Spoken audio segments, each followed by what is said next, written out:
Um, Welcome, everyone. My name is Chen Li. I'm a past trustee of the Asia Society Hong Kong Center, and it is my great pleasure to welcome you today, Saturday afternoon, to come to this, what I'm sure will be a very fascinating talk. I'd like to introduce our speaker today, Professor James Pawelski, who is the Director of Education and Senior Scholar in the Positive Psychology Center at the University of Pennsylvania. He is an author, editor, and founding director of Penn's Master of Applied Positive Psychology program, where he teaches courses on positive interventions and the humanities and human flourishing. Today, as you can see, he will introduce the arts, the humanities, and the science of well-being towards a culture of human flourishing.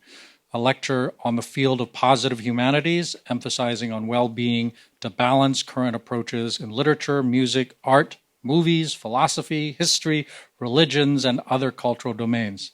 So let us welcome Professor Pawelski. If it's okay with you, so I'm actually not a psychologist by training, I'm a philosopher by training. Do any of you know philosophers or have friends who are philosophers? Okay, so a couple of you, yeah. Have any of you ever been to a philosophy conference? I don't recommend, okay, so you know, it's not something, I don't recommend that you necessarily go. We're sort of traditional, and so what we like to do is we like to write papers that are very long and hard to understand and then read them at each other. So I'd like to make a deal with you this afternoon. I won't read a long paper at you. If you make a deal to be interactive in this session, because I don't like giving long lectures to people either. And I thought what we could do is do something that's more interactive and experientially oriented, if you're okay with that. I could read the paper at you, or no, okay, all right, just checking. Okay. I would, however, like to begin by reading some words written a very long time ago by a Chinese master that helps to express something of how I feel being here today. 孔子曰：学而时习之，不亦乐乎？有朋自远方来，不亦乐乎？人不知而不愠，不亦君子乎? So these are the beginning words of the Analects by Confucius. And in that beginning, he says that it is really a delight to be able to learn and to put into practice what we've learned. And I certainly agree with him along those lines. He also says that it's great to have friends come from afar.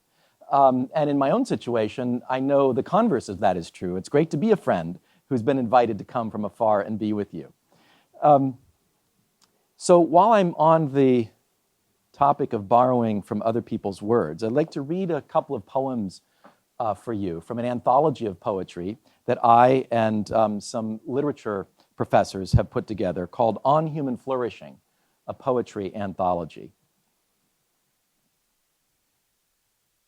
So the first poem is by William Blake, and it's called Eternity.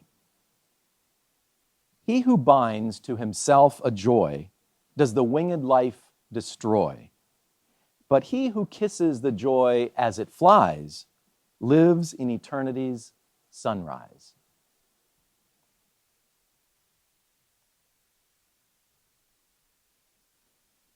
The next poem is by Siegfried Sassoon. It's entitled Everyone Sang. Everyone suddenly burst out singing, and I was filled with delight, as prisoned birds must find in freedom, winging wildly across the white orchards and dark green fields, on, and out of sight. Everyone's voice was suddenly lifted, and beauty came like the setting sun. My heart was shaken with tears, and horror drifted away. Oh, but everyone was a bird, and the song was wordless. The singing will never be done. And one more poem, this one by J.C. Augustine Weta, entitled Running Down Straight Street. It was too hot.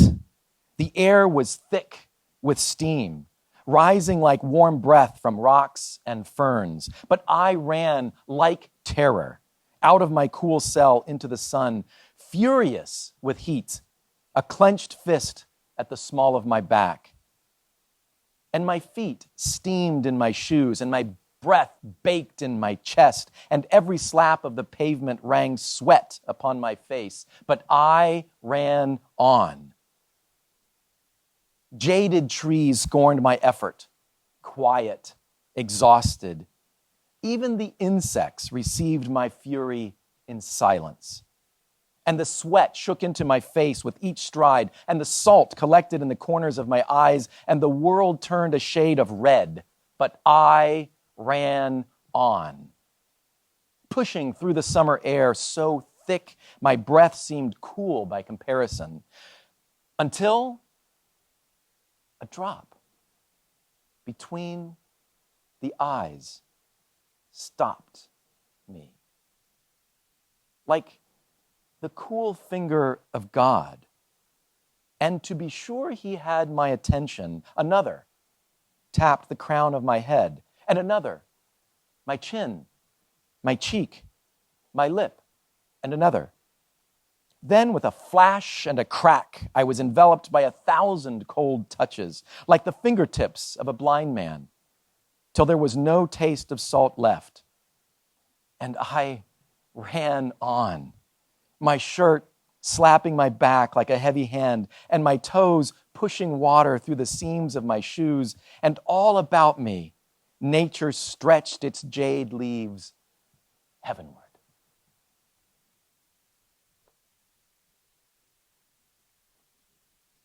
So, what is poetry for? What is its value? What does it do for us or with us?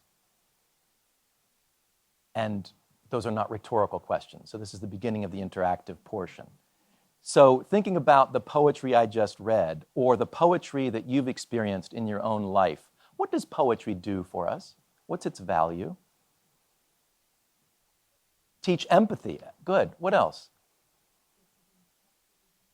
Gets us in touch with the human condition. Good, absolutely. What else? Lifts our spirits. Good. Express the inner soul of oneself. Yeah. Connect. Good. Good.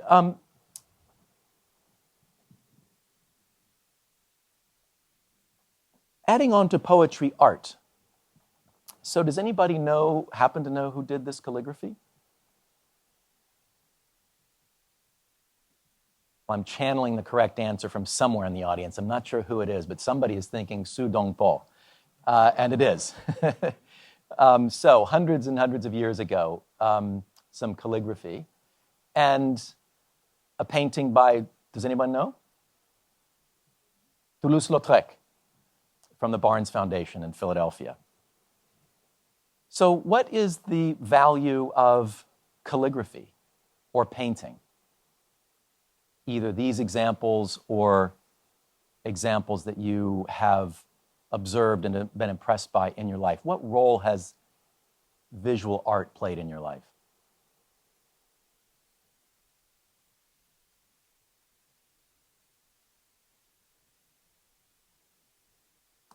Yeah, it expresses emotions that we just don't have words for, right?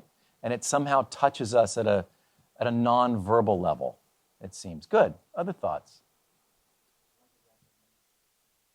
Like a resignation sometimes. Mm-hmm. Mm-hmm.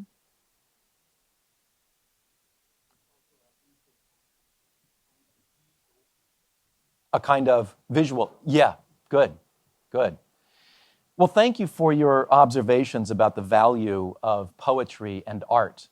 Unfortunately, you're all wrong. That is not the value of poetry and the value of art. The value of art is determined by auction houses.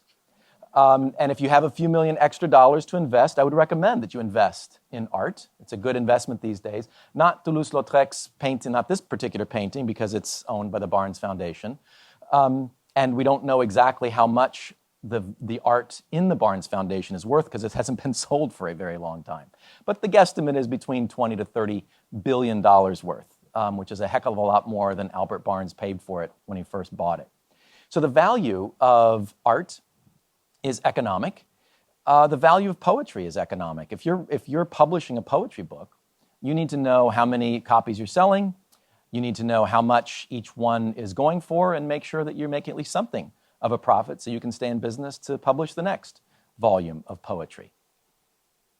Well, you say, well, okay, economic, yeah, I get it, but there's more to art and poetry than that, and in general, there's more to the arts and the humanities than that, and I would agree with you. I come from a university where many of us earn our living because we have found ways to professionalize our knowledge of the arts and the humanities. So if you love history, study some narrow phase of history and become the world's expert on that, and you just may be able to have a lifelong career with tenure at an impressive university. And what you will be doing then is publishing articles that few people can understand and even fewer people read. The old joke, which may not actually be a joke, goes that academic articles are read by an average of 7 people, including your mother. And then you become a professional historian in this case. So the value of art and literature and the humanities and the arts is a professional value. Well, you may say, still, there's more than that. There's more to it than that, and I agree. What do professors do? Well, they profess to students, and students are required to come and listen to lectures, and they're required to learn all kinds of facts about various artifacts from the arts and the humanities. And we're able to quantify their learning by means of exams and essays that we assign at the end of the semester and so forth. So there is an academic value to these things. Look, if we didn't have poems or if we didn't have novels or other short stories, how could we increase our vocabulary and our reading comprehension? So the value of the arts and humanities is academic. And you might say, well, still, you're missing something. That's not exactly, it doesn't exactly capture it all. So I think the part that we're missing is the eudaimonic value, which would be the well-being value. Eudaimonia being the Greek word that's often translated happiness, but what the Greeks meant by that was something broad, flourishing across life domains, well-being. And so I think you're right. And the reason why we answer the way we did earlier is not because of the economic value of art and the humanities, although it does have an economic value. It's not because of the professional value, although it does have a professional value. It's not even because of the academic value, although it does have an academic value. It's because of the eudaimonic value, which makes me think of my son Liam. So Liam is 5 years old, and he's 5 years, 10 months old. I don't want to get in trouble with Liam. You know, if you know a 5-year-old, you got to make sure to include the months. And Liam is somebody who really likes art. And this is a picture of the two of us at the Rijksmuseum in Amsterdam a couple of summers ago. Liam loves animals, and look what we found. The statue of an eagle, and he really liked that a lot. Liam also likes literature. Have any of you read Stuart Little? A fabulous story about a boy who grows up to be a mouse. And you thought you have problems. But luckily, Stuart Little is resilient and witty and makes for very good reading. Liam also loves movies. Anybody here seen Inside Out? All right, definitely to be recommended. And I bet you that he's seen it more times than you have. He really likes that movie a lot. Liam also likes music. Here's a picture of him getting a violin lesson from one of the top violinists in the Netherlands. One of the great joys that my wife Susie and I have in our lives is when we wake up in the mornings and Liam is playing with his toys and singing to himself. Isn't it magical when a little kid is singing, humming, and enjoying life? Is there anyone here who, like Liam, likes art and literature and movies and music? Can I see your hands? All right, very good. So here's what I'd like to invite you to do. I'd like to invite you to think about a specific exemplar from these domains that has been especially important for you in your life development and your well-being. So it could be a movie, it could be a song or a piece of music, work of art, literature, etc.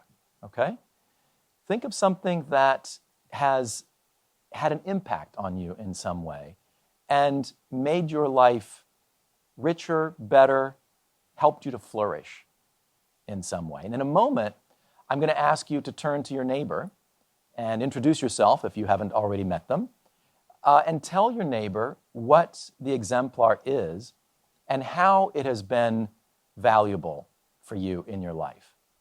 Okay, so again, pick one of them. I'm sure there are many that you can think of, but just pick one in particular that's been valuable for your well-being and share that with your neighbor and tell them something about why it's been so helpful to you. We'll just take a couple of minutes to do that now. All right, go for it.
Okay, very good.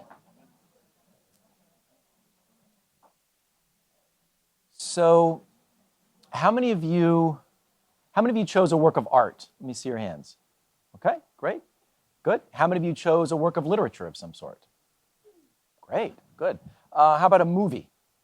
Okay, we've got some movies and music. Good, we've got all of them represented here. Great. Well, when we think about these cultural exemplars or cultural artifacts or cultural treasures, they're really important in our lives, right? They're carriers of vital life meaning. They're load-bearing columns in the architecture of our souls. And imagine for a moment if we didn't have access to them. Imagine a world where we didn't have art or literature or movies or music. How impoverished such a life would be.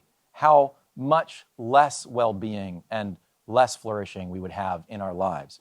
So and it's not surprising then that so much of the curriculum in K through 12 schools and even universities is based on the humanities because they are such an important and key part of our human life together. And this is why students all around the world really thoroughly enjoy studying the humanities, enjoy taking classes in the humanities. Or not. So what's going on here? How come so many students hate their literature class or hate their history class or can't wait, it hurts me to say it, but can't wait to get done with their philosophy class, right? When I was in college, my first term, I took a required class. It was the Humanities class, and I couldn't believe it. It was amazing. You get to study literature and art and music and architecture and dance all in the same class. It was fabulous, and I looked around at my classmates, and they were kind of falling asleep.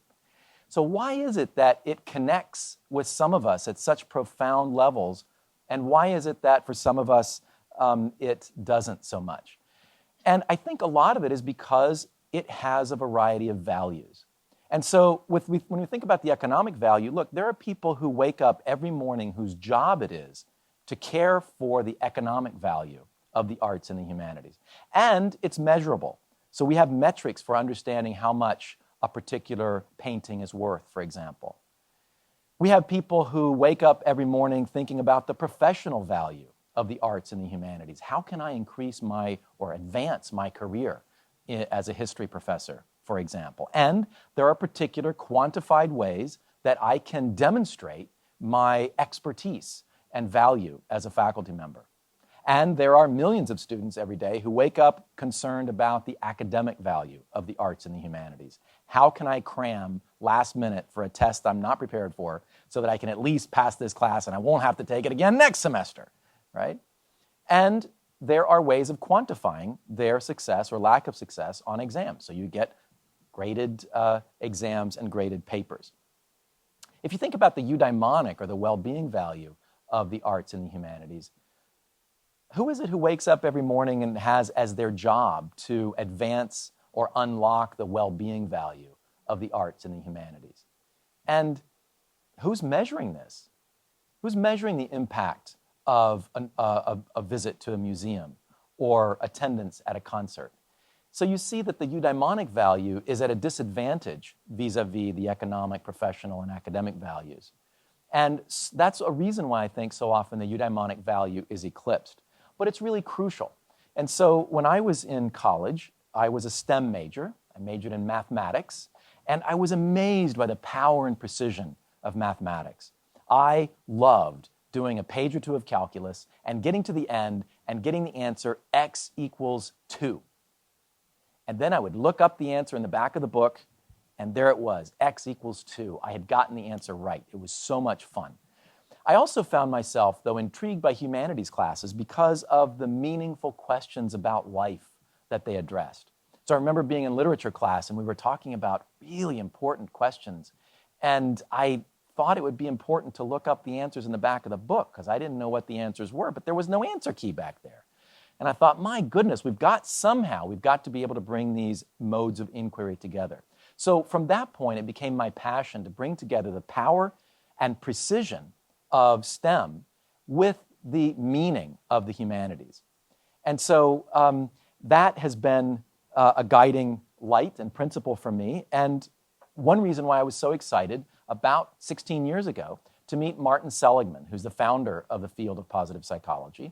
He's been a faculty member at Penn, as far as I'm concerned, forever, because he got there before I was born. And as many of you will know, how many of you, by the way, are somewhat familiar with positive psychology? Can I see your hands? Okay. So you know then that in 1998, he was the president of the American Psychological Association, and in his presidential address that year, he said, psychology is half-baked.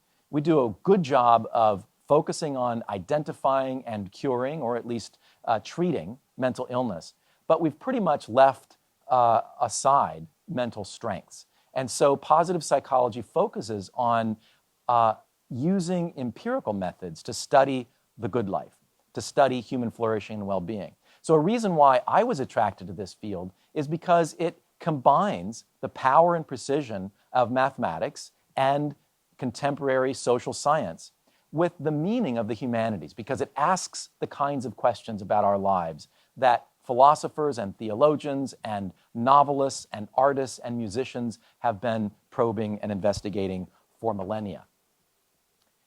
So when I met Marty, he was interested in positive psychology and positive social science. And I realized that my area of interest was the positive humanities. Because I have a PhD in philosophy, and I had, after my majoring in mathematics, I liked the humanities so much, I went and got my PhD in philosophy and continued to be enamored by the humanities. And so I thought, wow, what he's doing in the social sciences, this is what I want to do with the humanities. So how can we have some kind of integration there? So a few years later, he invited me to join him at the University of Pennsylvania. And he said, look, James, I am starting a positive psychology center, and I want to start a master's program in positive psychology. And I would love for you to come join me, help me develop this program, and then direct it and teach in it. So that program was the first program in positive psychology in the world. We opened our doors in 2005. And this is a picture of a recent class. It's been so much fun to be able to direct that program where we have students coming in from all around the world because we have it set up on a hybrid delivery system. So once a month, students gather for 3 days of intensive classes on campus. And then in the intervening periods, we have distance learning modules. So students, we thought, well, we'll set it up this way, and then we can have students not just from Philadelphia or New York or Washington, but students might also come in from California. And they did. They also came in from Europe and South America and Africa and Asia and Australia and New Zealand. How they're able to fly back and forth once a month to come to... That's why we teach resilience in our program, to help them with that. So about 5 or 6 years ago, I began offering a course in the positive psychology, the MAP program, on the humanities and human flourishing. So I'd like to talk with you just a little bit about some of the things that I do in that class. First of all, the course objectives. First of all, at the theoretical level, we use the methods and insights of the humanities to develop a deeper understanding of human flourishing. Now, positive psychology has been going for almost 20 years now, which is pretty good until you think about philosophy, which has been going for over 2 millennia. And if you think about religious investigations and, again, works of art and creative literature and so forth. So there's a lot of wisdom in the humanities, and helping social scientists tap into that wisdom, I think, is really crucial if the theory of positive psychology is to remain rich. At the research level, we work to clarify specific ways in which the humanities can aid the scientific study of human flourishing. Again, there's so much richness and depth in the humanities, and so much information about well-being. And then finally, at the practical level, identifying ways the humanities can help us cultivate human flourishing more effectively. So I'd like to talk with you just briefly about some things we talk about in our philosophy module, in our history module, if the slides will cooperate. There we go. In our history module, and in our literature module, and in our art module. And this is a place where it's important to think about. I like metaphors, if you haven't noticed already. And so what I'm particularly interested about this tree is the part you don't see. And what is that part? The roots, exactly. So I think the empirical branches of positive psychology are flourishing. Although you can't quite see it, this is a fruit tree. And so the applied fruits are doing very well. And I'm concerned that the root system also be just as well developed. The root system of this tree may be just as complicated and as deep as the branches go high, and is crucial for providing stability and nourishment for the tree. So this is where we come to a point in the talk where I'm going to do a thought experiment for you. So I'm just going to think, and you try not to fall asleep. This is very difficult to do, but since I'm a professional, I can pull it off without going out of existence. Actually, if I do this myself, it's going to be kind of boring for you guys, because it's... So how about if we do it together? You promised me that you would be okay with interaction, right? All right, so how about if we do the thought experiment together? Does that sound good? Wait, let me try that again. I have a very thick paper I can read at you here. Okay, so here we go. I think you'll like this thought experiment. Okay, so what is this? It's Aladdin's lamp. What happens when you rub it? Out pops a genie, and the genie says, "You are an amazing human being. I've been waiting for you. I am so impressed with you that I'm going to transform you into a superhero." I told you were going to like this thought experiment. Now, the genie says the first thing you need to do is to make a choice, and that choice is, what color do you want your cape to be? And you've got 2 options. So which would you choose? On the one hand, you can choose a red cape, And if you choose a red cape, you will have the power to fight against the things in the world we don't want. Poverty, injustice, violence, hunger, starvation. On the other hand, you can choose a green cape. And if you choose a green cape, you will have the power to grow the things in the world that we do want. Things like understanding and harmony and justice. Okay, the genie is waiting. How many of you would choose the red cape? Let me see your hands. Excellent. Red capers, okay, very good.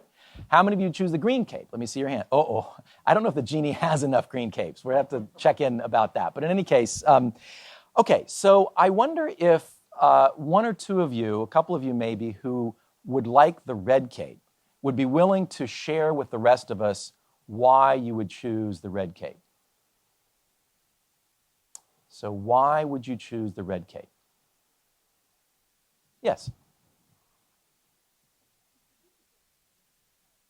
I know. This genie is, it's not my fault, but you know.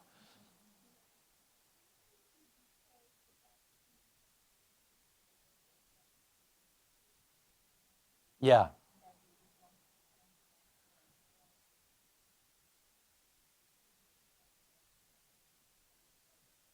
Yeah.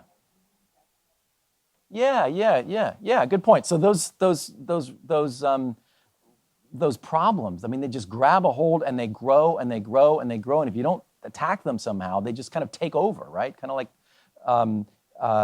so if you, and the good things, they just kind of, they're okay. Don't worry about it. Just kind of focus. So it's really important to get the fires put out while you can before they get so large that they become utter catastrophes, right? Good, great. Maybe one more person? Yeah, red cape. True. Good. Okay. Law and order. Yes, good. All right. So without going into the political at this point, yes, so justice is really important. And look, there are people who do bad things. And if you let them get away with it, they're going to do more bad things. And so we really have to nail them before they, again, cause all kinds of trouble in our society. Okay, so how about those of you who would choose the green cape? Can we hear from a couple of you as to why you would choose the green cape?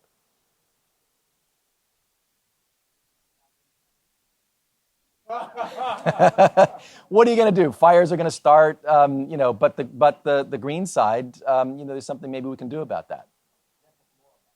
Yeah, let's have more of the green stuff. Yeah, good. Good. Somebody else, green cape. Yes. I'm sorry, can you say it a little bit louder?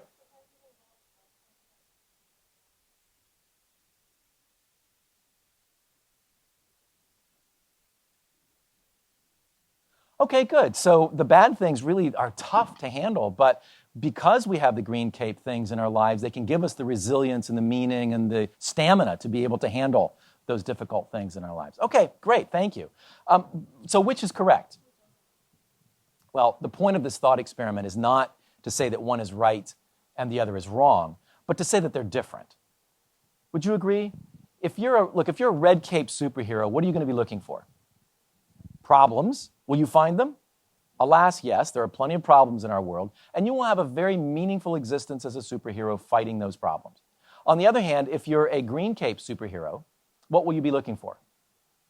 Opportunities, right? And will you find opportunities? Happily, yes. There are many opportunities in our world, and you will have a very meaningful existence as a green cape superhero helping to realize those opportunities. So this distinction allows me to state for you what I think is the fundamental principle of positive psychology. And it's very technical, so I apologize for that. It is, you can't flourish without a green cape.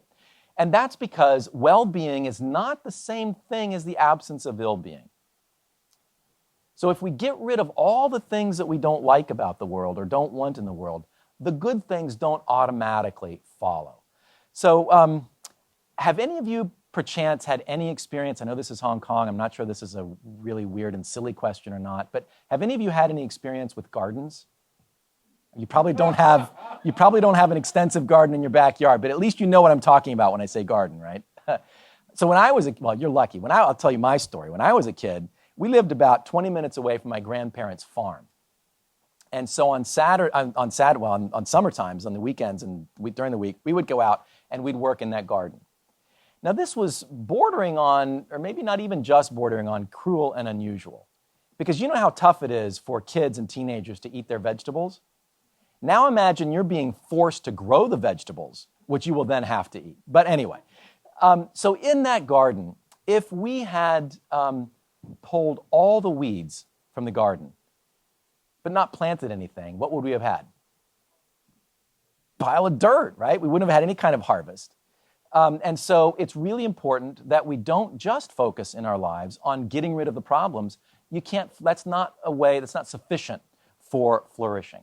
Okay, well, if you can't flourish without a green cape, can you flourish without a red cape? How many of you would say that we can, that all you need is a green cape? Let me see your hands. Okay. How many of you would say that we actually do need a red cape? Let me see your hands. Okay, good. I would agree with you as well, just going back to the garden metaphor. If conversely, all we had done would be to plant flowers and vegetables, but we never pulled the weeds, what would happen? We wouldn't have much of a harvest. And indeed, there was a summer or two where we took a trip in the middle of the summer, and boy, when we came back, it was pretty much of a jungle out there. So, what are the results of our thought experiment?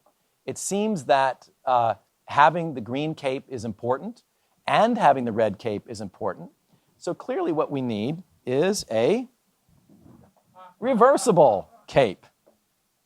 Because it's really important to have the red side available to us. There are times, cases of injustice, cases where imminent danger, perhaps, where we need to have the red cape available to us. But there are also plenty of times in our lives where there are opportunities. And now you know why I love positive psychology. And it turns out that we don't need a genie to offer us a red cape or a green cape or a reversible cape, because we already have it, not because of a genie, but because of our genes. That's just what human beings are like. We have the capacity to fight against problems in our lives, and we have the capacity to move towards opportunities. The challenge is that we also are hardwired to focus on the red side more, what psychologists call the negativity bias. This is important because we evolved in days where there were a lot of saber-toothed tigers wandering around, and you needed to be on the alert in case there was a saber-tooth problem that you needed to escape. The challenge is, I've been surprised, but I don't think I've seen any saber-toothed tigers here in Hong Kong during my visit. And so the brains that have evolved during difficult times are now living in times that have their own challenges, but goodness gracious, we're not afraid of, being eaten by a saber-toothed tiger on the way back home. So, if you're like me, and I think as human nature in general, it's easier to use the red side of the cape. We typically know when we have a problem because problems scream at us. But opportunities, they just kind of whisper. And if we take advantage of them, well and good. If not, they don't complain, they just kind of saunter on their way and we miss the opportunity. So I think positive psychology says, look, we need to have both sides of the cape, but because of the way we're wired that doesn't necessarily fit our environment anymore, we need to learn how to be intentional about using the green side more efficiently and more effectively, and we can use the considerable resources of empirical psychology to find out what kinds of green cape methods are most effective. So, now you know what positive psychology is, superhero style. Yeah, that was philosophy, believe it or not. Now let's talk about history very briefly. By the way, back to philosophy for a second. In case you're missing the paper, I do have a paper on this topic, and specifically on the topic, or more broadly on the topic, of what does positive psychology mean by the positive? Do you know why positive psychology is named positive psychology? It's because they couldn't find a better word. So admittedly, it comes with all kinds of problems and it conjures up things that we don't mean by it and so forth, but it's hard to find a word that doesn't have similar problems or even more problems than that. So nobody had yet done a careful conceptual analysis of the meaning of the positive. And so I undertook to do this because it was really bothering me as a philosopher. It was hard for me to sleep at night until this was done. So if you're interested in reading more about it, you can visit my website at jamespawelski.org and check out the papers that I wrote on that. Okay, so history. There is a great book on this topic written by Darren McMahon, Happiness, a History. Any of you read it? Happiness, a History. I highly recommend it because one of the things that Darren does is he looks across history to see how views or definitions of well-being have changed over time. And it turns out they've changed significantly. The temptation is to think that everybody throughout history and everybody in the future will think of well-being in the ways that we do. But it turns out that our sense of well-being is very culturally informed. And Darren does a great job of discussing different perspectives on that. Unfortunately, this is pretty much limited to the history of Western intellectual thought. So if you're interested in the Eastern part of it, having a little bit of difficulty. There we go. I was asked to edit the philosophy section of the Oxford Handbook of Happiness. And so I made sure to ask a scholar in Eastern thought to contribute a chapter there. So he looks at Confucian perspectives and Taoist perspectives with regard to well-being. Very fascinating how they're similar, but also, of course, very different. Okay, so now let's go to literature and The Death of Ivan Ilyich. Have any of you read The Death of Ivan Ilyich? Okay, some of you have. This is a story by Leo Tolstoy, and it's about the death of Ivan Ilyich. So it's very well titled. It's not a particularly uplifting book, and so you might wonder why I'm talking about it in a talk like this. And the answer is because it functions as a very powerful cautionary tale. Right? It's a story about somebody who basically lived his life doing everything he was supposed to do. He was a lawyer who became a judge, but he focused on the wrong things in his life.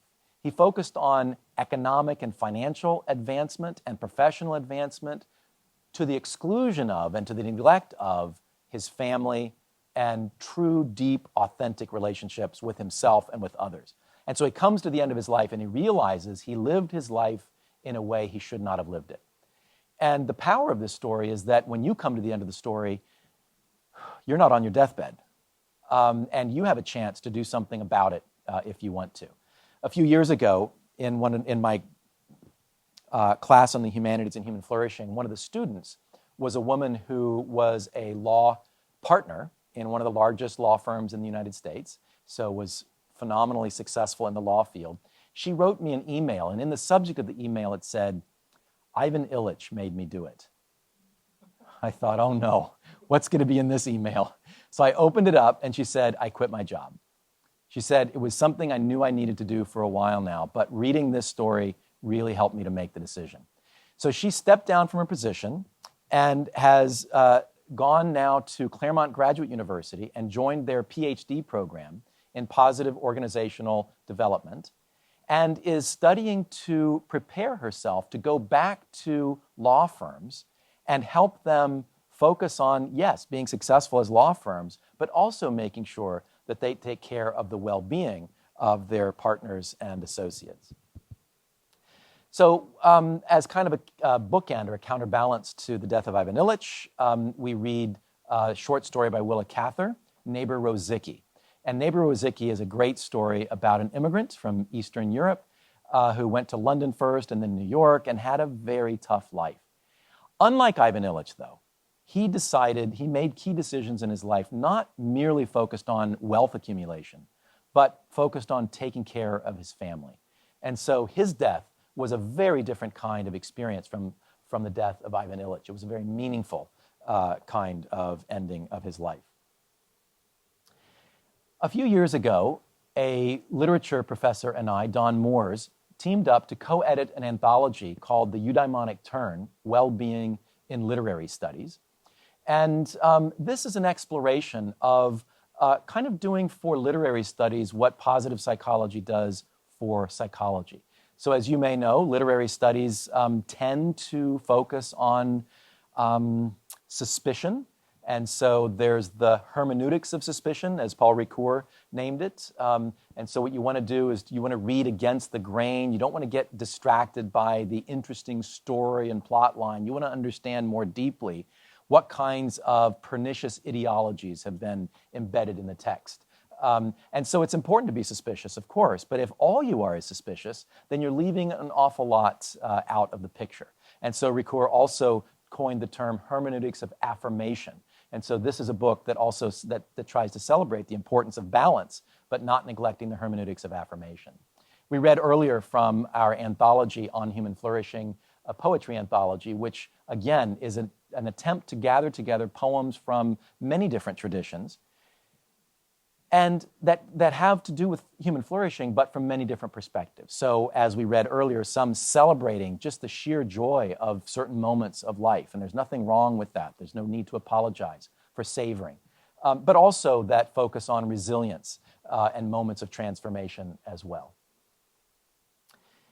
Okay, so finally, let me mention something about art.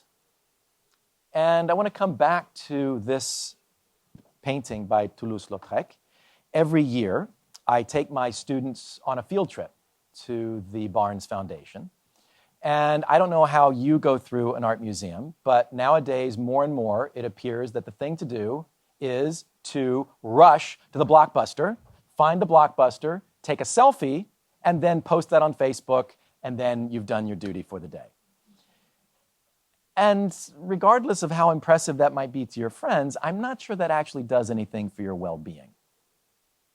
And so what I ask my students to do is to go to the Barnes Foundation and look around at that rich treasure trove of art, but to observe when they find a painting that somehow speaks to them in some way, that they're just specially attracted to, and then to go back and spend at least 20 or 30 minutes in front of that painting and just observing the painting.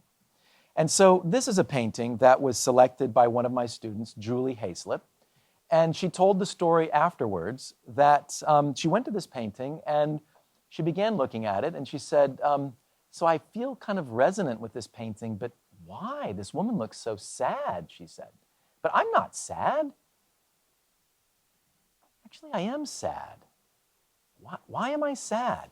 And as she continued thinking, she realized it was because of her work, because she didn't feel connected at work. Now, Julie Hayslip is actually Dr. Julie Hayslip, and she is a pediatric intensive care specialist at the University of Virginia Medical Center. So she has a very important position, but she wasn't feeling like she could bring her best self to work anymore. So she continued looking at the painting, and she noticed, she thought, this person looks sad, but she also looks determined. And look, behind her is a window.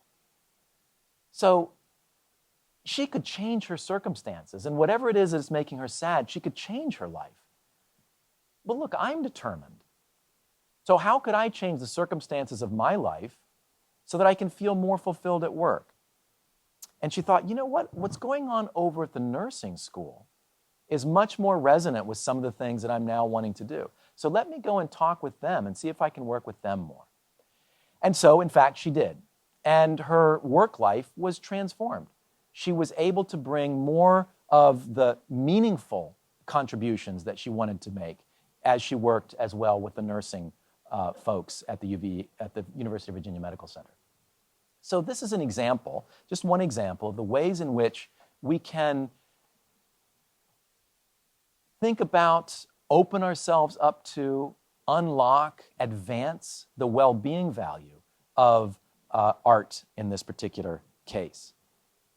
So I think the positive humanities is an approach to the study of culture that emphasizes a deeper understanding and more effective cultivation of well-being. It provides a curriculum for positive education, including literature, which we've talked about. We could talk about creative writing, obviously, logic and critical thinking, theater, even mathematics. And when we think about the connection between the positive humanities and the science of well-being, the positive humanities are a repository of information, perspectives, approaches for understanding and cultivating well-being. They're also a crucial collaborative partner for the science of well-being if the science of well-being is going to be as deep as it can be. And then finally, as we've discussed, the humanities are essential for cultivating human flourishing. So I'm very grateful to Templeton Religion Trust, a trust that has supported our work and has allowed me to be able to realize some of this passion for bringing together the science of well-being and the culture of human flourishing. And so I was given a grant from them to be able to think out this perspective more. And we were able to bring together leading thinkers from the humanities, so Darren McMahon from history is here, as well as folks from philosophy and religion and literature, and also some social scientists. You see Marty Seligman here. And then we were also able to bring in people from outside of academia. So this is Ava Caldera, who is the assistant chairman to the National Endowment for the Humanities in Washington, D.C. And so she's interested in promoting this because they want to know how they can measure the effects of the things that the NEH funds. And this is Sandra Jackson Dumont. She's the education director of the Metropolitan Museum of Art. And so it was a wonderful discussion. We had a particular weekend where we got together and talked about the importance of the humanities for human flourishing and how we can incorporate the science into that. If you're interested in this more, there's actually a lecture that I gave on this topic in the Learning Library of the International Positive Psychology Association. So if you go to ipanetwork.com, you can find that there. Or just go to my website, and that's another way of accessing this information. So I have teamed up with a psychometrician, Louis Tay, and we have created a conceptual model for studying the well-being effects of the humanities. I won't go into detail now, but you see here we've come up with an operational definition of the arts and humanities, and we are proposing several mechanisms through which the arts and the humanities may lead to a variety of human flourishing outcomes. We don't think that it's going to be the case that every engagement or every connection with the arts and the humanities will automatically lead to a fabulous life in every way. We think it's going to be more nuanced than that, and we're eager to begin looking at different ways in which different kinds of engagement by different people with the arts and the humanities may lead to different kinds of positive outcomes. So we're now in the position of we've developed a strategic plan, which I'm very excited about. It includes continuing to develop this conceptual model and to begin testing it. It includes continuing to bring together groups of researchers and folks from cultural organizations to discuss how we can best move forward together. I was having dinner with Tom Campbell, who's the director of the Metropolitan Museum of Art not too long ago, and he said to me, "James, we've got a problem at the Met. The problem is that old money knows you give to the Met. That's just what you do. But new money says, why should we give to the Met? Maybe we should try to eradicate malaria or something else. What's the ROI?" And so Tom doesn't really know what to tell them. He says, well, looking at art is really good for your soul. It's life transforming, and things that we in this room may believe, but it's hard to make policy based on that. So one of the things that we're planning to do is to create a toolkit. So we will look to any extant surveys and other methods of measurement that may be helpful here, and we'll also create some of our own measures to allow people like Tom to go online, use this for free, and to be able to measure some of the well-being effects of what they do. Again, we're not trying to measure the well-being of art. That doesn't even make any sense, right? We're not trying to measure art. So we're not trying to reduce the humanities and the arts to a number. What we are saying, though, is that we believe that the arts and the humanities can have a very significant impact on our lives. And so there must be observable results for well-being. So how can we begin to measure those? We also want to make sure that this is not just something that happens in the United States. And so we're really excited about talks that we're having with folks at Tsinghua University in Beijing about how we can look to Eastern culture as well and compare the similarities and the differences there. And I'm particularly excited that UNESCO is sponsoring a World Humanities Conference, which will take place in Belgium next year. And so I had a conversation a few months ago now with the general secretary of the NGO that is organizing it. And he said to me, what we're trying to do is to ask the question, how can the arts and the humanities help with the world's problems? How can we think about solutions to world problems by means of the arts and the humanities? And I said to him, that sounds great. I think it's really important that the arts and the humanities be engaged in the world in various ways. I didn't necessarily put it to him in this way, but his approach to that point was very red cape, right? And so I said to him, how about the other side of it? There are a lot of opportunities that the arts and the humanities might help us to see and notice and realize. And furthermore, how about introducing measurement into it, assessment, looking to see if we can use what already is being developed and maybe develop new means of measurement for that. And so he was very excited about that. So he's invited me to go to the conference to share what it is that we're doing in this Humanities and Human Flourishing project. So we're very excited. We're in the startup phase. So as you know how that goes, we're looking to network. We're looking for partners. We're looking for funding, resources from corporations or individuals or foundations. So if you have any leads, let me know. And one of the things that we'd love to do is not just have this be an interesting project for a while, but to have it be, to have a home. So eventually we want to start a center for the humanities and human flourishing at the University of Pennsylvania, where we can continue to coordinate a broad network of, again, folks from cultural institutions, not only the Metropolitan Museum of Art, but also the Barnes Foundation is interested in working with us, the Lincoln Center, Kennedy Center, Opera America. So all of these cultural institutions face similar challenges in that they know that they have an impact on their audience, but they don't know how to demonstrate that. And so we're excited to team up with them along those lines. So in closing, I just want to remind you to remember to use the green side of your reversible cape. More information, again, at my website, jamespawelski.org. And the final slide to go back sort of where we began with my son, Liam, and talking about Liam and really the child within all of us that was so deeply connected to the arts and the humanities. Some of us have remained connected to them. Some of us have gotten, frankly, a little too busy to be able to invest too much time in them. So I challenge you to reconnect with the arts and the humanities, not simply in their economic value or their professional value or their academic value, although there's nothing wrong with those, but in their eudaimonic value. Thinking about the powerful role that they can play in our lives as individuals, as groups, as communities, as societies, and how can we tap into this cultural treasure that we have so that we can use it to help increase our lives and move toward the flourishing that we all desire.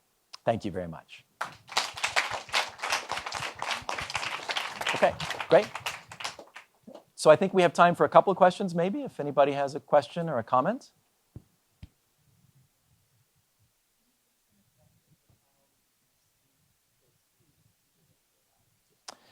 In terms of the arts and the humanities and how it, the green cape motif. Yeah. Charity, but well, I suppose that's one example, but some smaller things. Yeah. So I think, for one thing, my wife and I have a son who's 5 years old, and so it's been interesting to watch the effect of this on his life. And so you think, for kids, having metaphors or ways of thinking about things that kind of capture their attention can be very useful. This summer, we were in France, and I was asked to give the opening keynote to the European Conference on Positive Psychology in Angers. And so I was giving the presentation, and my wife Susie was there with Liam. So they listened to the presentation, being supported by your family. It's really great. And so I asked, who wants the red cape, who wants the green cape, and then why? And Liam raised his hand on the green cape, and when I said, well, why would you want it? He raised his hand. So what do? Your dad on the stage, your son is, so I was like, well, okay, Liam. So this was a conference where they had over 800 registrants from many, many countries, and a 5-year-old is on the front row. So they handed him a mic, And cool as you please, he took the mic and he said, well, if you had the red cape, you might run out of problems and not realize it and think that something is a problem when it isn't. I was like, that's my boy. People thought afterwards I'd put him up to it, right? I'm like, I couldn't have thought of that. That was it takes a kid to be able to, work that out. So clearly, even in his life, that young, it's making an impression on him. And I think just in general, as we, enter any kind of situation, so many of us, so I'll just tell you, this is a silly story, but it's just kind of a funny story from earlier in my life. I'm sure none of you here are like me in this respect, but sometimes, usually, when I'm getting ready for a trip, I'm thinking, okay, what am I forgetting? What did I not pack? Underwear check, toothbrush check. Okay, right, so I'm all this. And so one day I'm like thinking, I was heading to the airport, and I'm thinking, this is ridiculous. I'm getting all worked up over nothing. I haven't even left yet, so I haven't even forgotten anything, but I'm all anxious about what I've, maybe forgotten. So I said, this is ridiculous. I need to have a new approach to it. So I said, this was long before I was married, I said to myself, maybe there's a beautiful woman waiting for me at the airport. So maybe I can get excited about what I'm going toward and not what I might be leaving behind. So I'm like, okay. So then it would change my perspective on things. I got to hurry to the airport and meet this, beautiful woman. So I get to the airport, and sure enough, in the chair in the airport was a very old man. And I did exactly what you did. I laughed. And I said, this was great. I got all excited for no good reason. But that's totally fine because I was excited, right? And so it got rid of my anxiety, and I had a good time, and now I can have a good laugh, and that's hilarious. And then I got on the airplane, and I sat next to a beautiful woman. And we wound up having a nice conversation, so it wasn't awkward when I said this. I said, can I tell you a story? So I told her the story. And it was a really nice way for me to be able to compliment her and also get the last laugh on the little old man.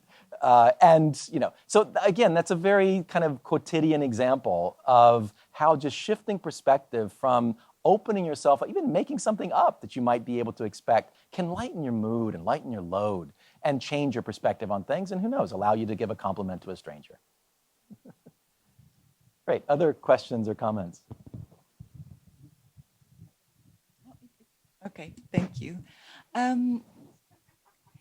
Could you come back, or could you dig a little bit into the articulation between positive psychology, positive arts and humanities, and the science? And is the science only used to measure the effects on the endocrinological system, on the stress, etc., or does the science come with its own positive dimension as well? So let me say a couple things, and you tell me whether I'm answering your question adequately. So I take your question to be fundamentally to say a little bit more about what positive psychology is as a science and what positive humanities is in terms of this culture of, no, that's not it. So try it again. Really. If you came back to that last slide with the outcome, you had a column there where the one before, the slide before. I'm trying.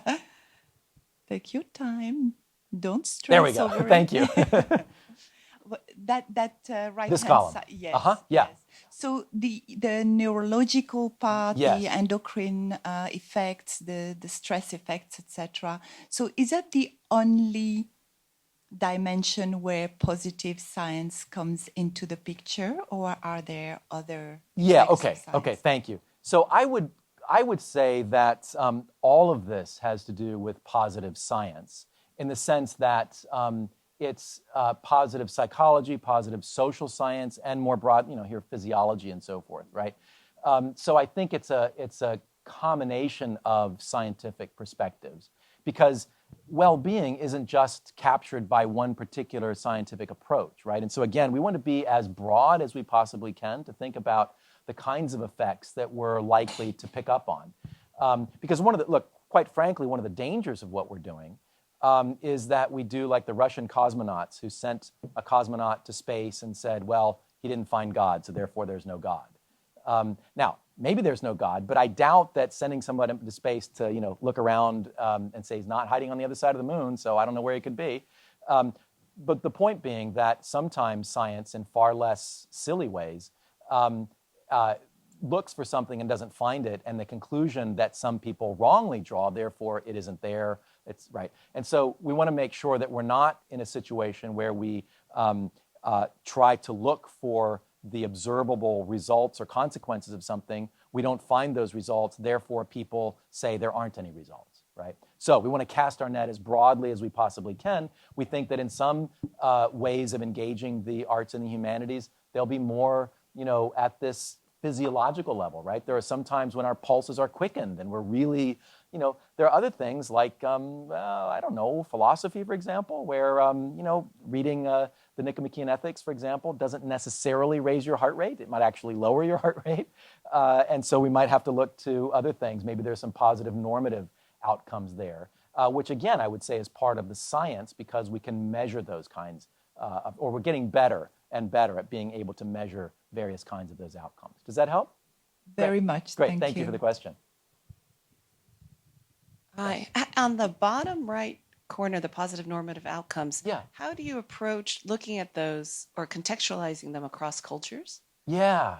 So an ethical choice or character virtues may be defined very differently in Hong Kong versus China versus Philadelphia. Right. Yeah, no, that's a very important question. Basically, it's just whatever I value is right, and so it makes it easy. No, that's part of the reason why we're excited about doing this. Look, the arts and the humanities are incredibly broad, right? I mean, you think about it, that includes everything from, sculpture and painting and dance and theater.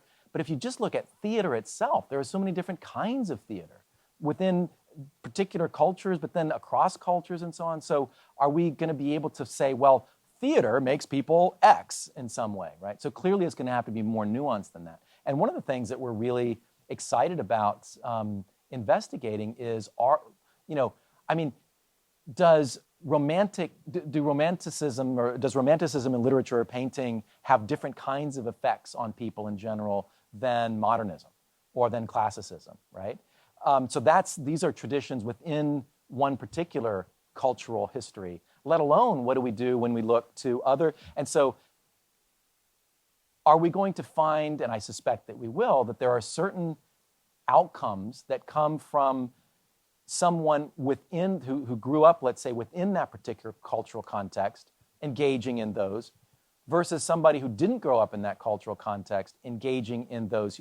So is there a kind of, now what will the effect be? Will it be that somebody for whom this is new has a more powerful reaction to it or response to it because it's so eye-opening in some way? Or will it be that somebody from that culture responds more strongly because it's something deeply embedded in their own psyche and cultural experience and so forth? So again, one of the things that we want to be very, very, very, very careful about is we don't want anybody to misunderstand what we're doing, to say that what we're doing is somehow measuring the value of the arts and humanities or measuring the value of certain ones of the arts and the humanities. So again, a way in which this could go terribly wrong is we, have a bunch of college sophomores at a research university in the United States exposed to some particular kind of theater, and we say, well, it doesn't really do anything for them. Therefore, that theater has no well-being effects. Therefore, that kind of theater is worthless. Therefore, we shouldn't invest any money in that kind of theater, right? So clearly, there are all kinds of ways in which those kinds of inferences are just not supported. So we want to be sure that what we're looking at is as nuanced as we possibly can and as respectful as we possibly can for different kinds of cultural or contextual connections, and then also to insist that what we're doing is simply trying to use the best measures we can to look for some of the well-being effects of certain types of engagement in the arts and the humanities, which doesn't get to maybe the value of the arts and the humanities is not operationalizable at all. I'm quite comfortable with that, and I would probably agree with that, right? But again, that doesn't mean that the effects aren't operationalizable. And so that's what we're trying to look to. So it's a careful kind of threading of the needle, isn't it? On the one hand, we want to learn as much as we can by these cultural and cross-cultural kinds of studies. On the other hand, we want to make sure that our work is not falsely used or illegitimately used to try to disparage any particular traditions. Thanks for the question. Thank you. You actually mentioned that people tends to, I guess, they work on, psychologists spend a lot of time on, giving drugs to, medication to patients. Have you done this to patients who are depressed or who have problems, who need help? Yeah, so I haven't. We haven't done a whole lot of empirical work yet, although we're beginning to. My colleague Justin McDaniel is the chair of the Religious Studies Department at the University of Pennsylvania, and he teaches a course on called Living Deliberately, which, in my shorthand, basically he has his students become Buddhist monks for a semester.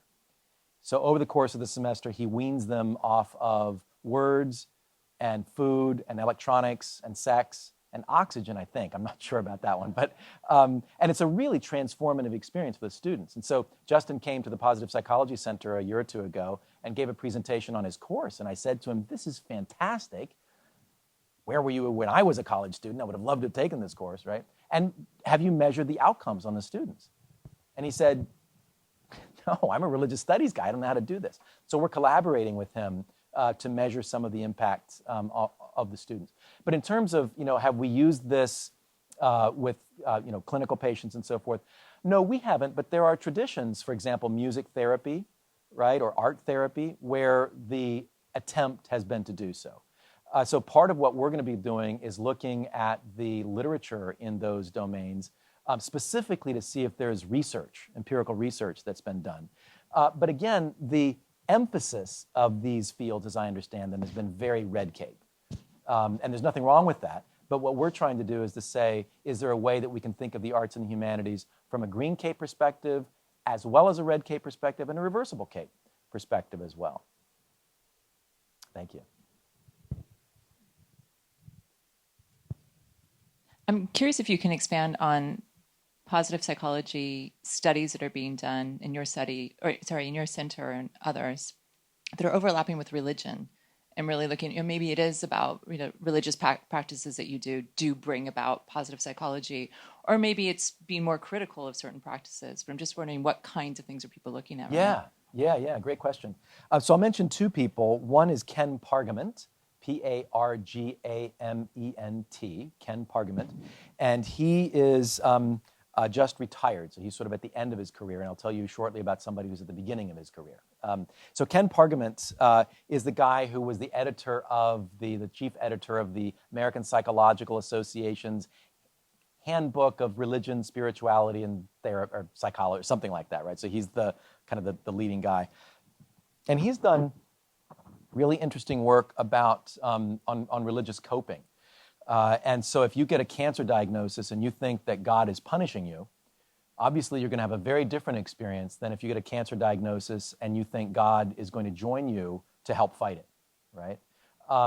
Interestingly, I was just at an event that a number of us were there to celebrate his work, and folks who have been inspired by it. And there was one individual who was sharing research about what happens when you go into the hospital for hip replacement surgery. And it turns out that if you are in that situation and you're struggling with God, you're not likely to recover as quickly.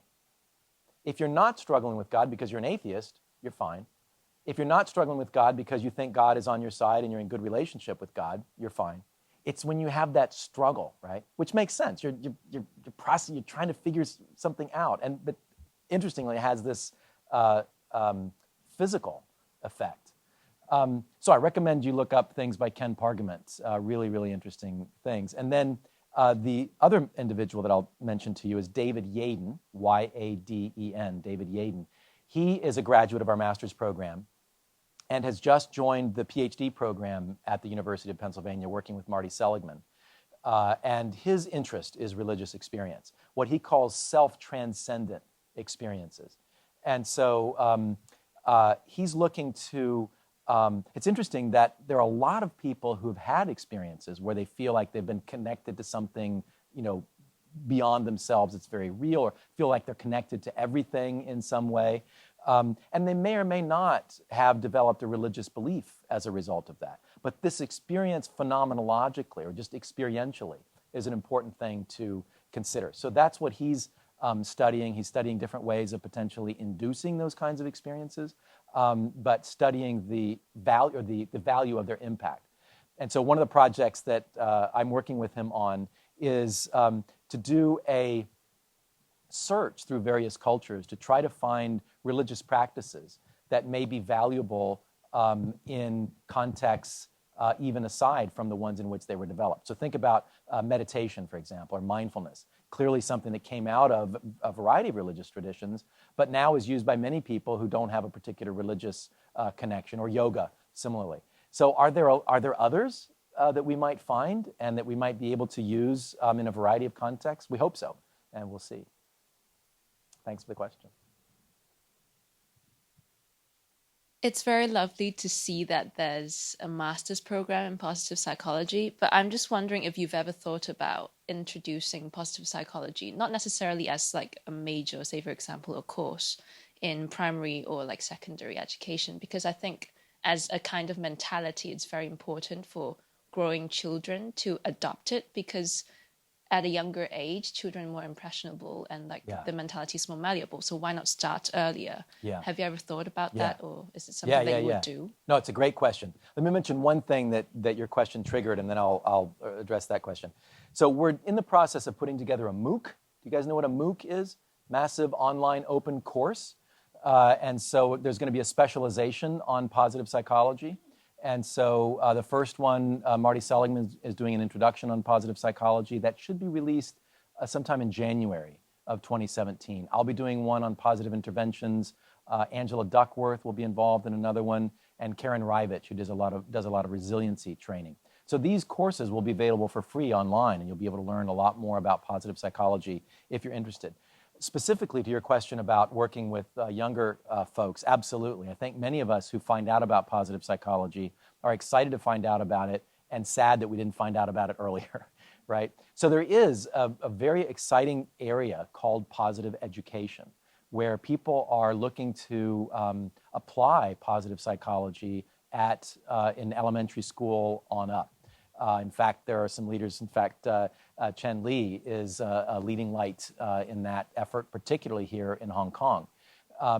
And so there's a whole network. The International Positive Education Network has just been established to bring together teachers and principals and folks in education from all around the world to share best practices. So you can put that into your search engine if you want more information, International Positive Education Network. Also, the International Positive Psychology Association, IPA, has just developed an education division. And so we'll be doing a lot of work within IPA as well. So you can find out ipanetwork.org. Or again, just go to my website, jamespawelski.org. That's easier than all these URLs. I apologize for that. Keep it simple. So yes, there's a lot of work going on that's really exciting around this area. Great. Okay, well, thank you so much for your attention. There's one other thing I want to do. Chen, would you come up, please? So I just want to thank everyone for having come, and in particular, I want to thank Chen for the invitation to be here. And I want to present to you this book, which I've inscribed. And so thank you so much for the invitation. Thank you. Don't leave yet. Okay. In return, as a former trustee of the Asia Society, please accept this gift for coming here. And we really appreciated your talk. Fascinating talk, I think demonstrated by all the questions. So thank you very much. Thank you very much. Thank you. Thank you.